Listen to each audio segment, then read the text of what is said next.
All right. Welcome to phase 3 in the fundamental framework.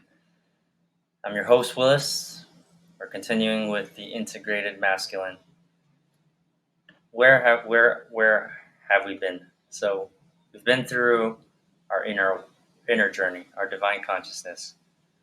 We've gone to opportunity framing to take whatever challenge we have in our lives, to understand it, to remind ourselves of our mindset, our values, to properly orient ourselves towards a specific aim, a specific goal or mission. We figured out what numbers matter.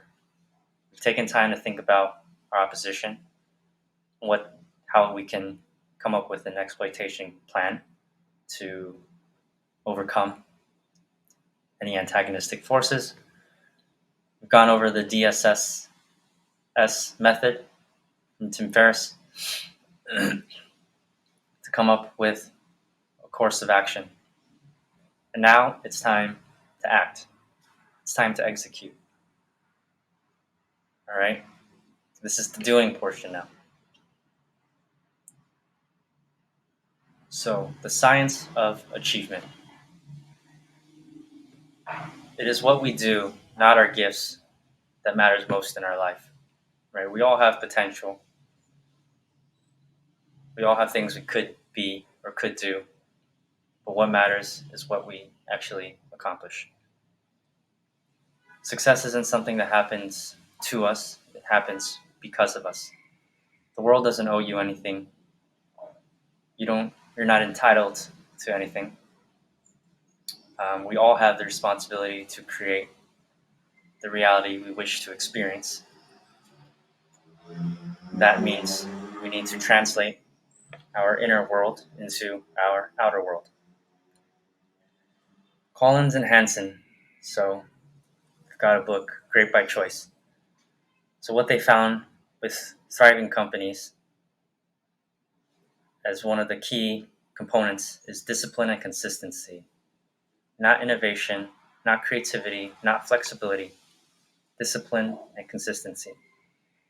Instead of constantly changing courses, taking big risks, giving in to short-term temptations, fears, and circumstances, these companies just stayed methodical, stuck to their long-term plans and goals, in the good times and the bad. In the short term, we are as good as our intensity, but long term, we are as good as our consistency. This is a classic, we learn about this as a kid with the tortoise and the hare. Stop being the hare, start being the tortoise. Work on your goals incrementally, but consistently,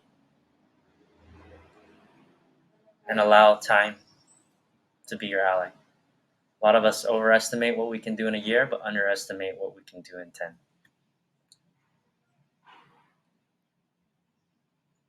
Just another way to put it, a 20-mile march.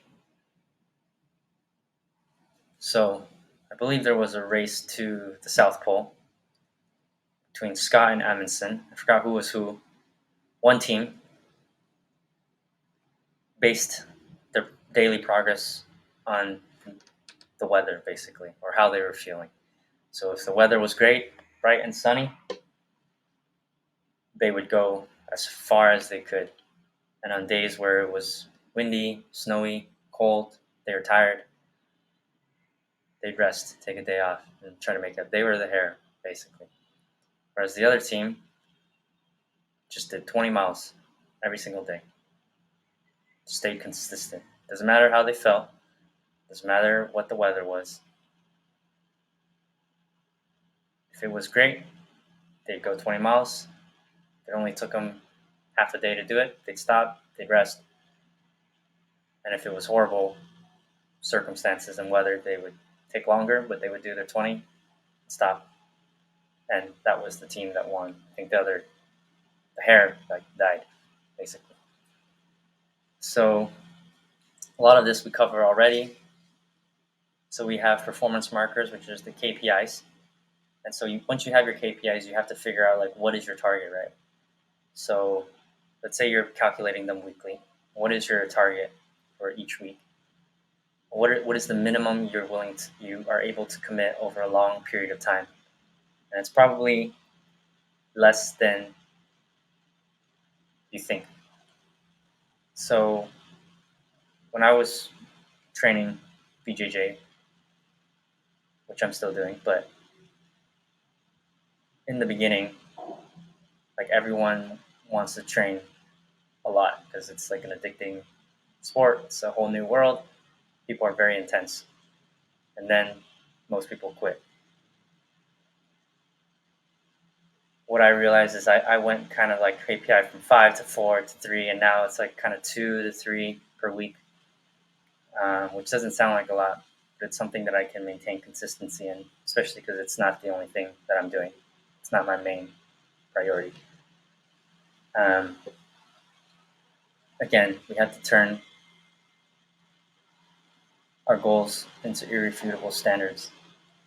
And another thing about KPIs is not only is it the minimum, we also need a maximum, because sometimes we feel great, sometimes we want to do more, and and we need to impose constraints on ourselves to hold back in those times in favor of long-term consistency. So, just another way to say it. More ways to say the same thing. We are what we repeatedly do. We figured out our plan. Now we need to break that plan down into actual habits and standards that we can implement. It's not just about attaining a certain goal, it's about developing the right systems and habits that will lead to the results that we desire, right? Because that's where most of our time is going to be, is in the daily grind, the daily actions. So that's what we need to shift our focus on. Now that we have a goal and we have a plan, this is why I talk about the cascading goals, so that we can break things down from 3 months to 1 month to a week to daily. What are you doing? Or weekly? What are you doing every week to get to your goal? This also causes an identity shift, which is the North Star of habit change, versus just focusing on simple outcome. For example, if you just focus on losing 10 pounds in 3 months, for example, if you don't break that down into habits and an identity change, you might hit that goal. But once you hit that goal and it's no longer your goal, you're going to go back to where you were before, because you didn't build into you an identity of fitness or health, or a habit of weekly exercise. So if you want to sustain the transformation, it has to become part of your identity and part of your habits. It's just a little pick me up here from Tim Ferriss.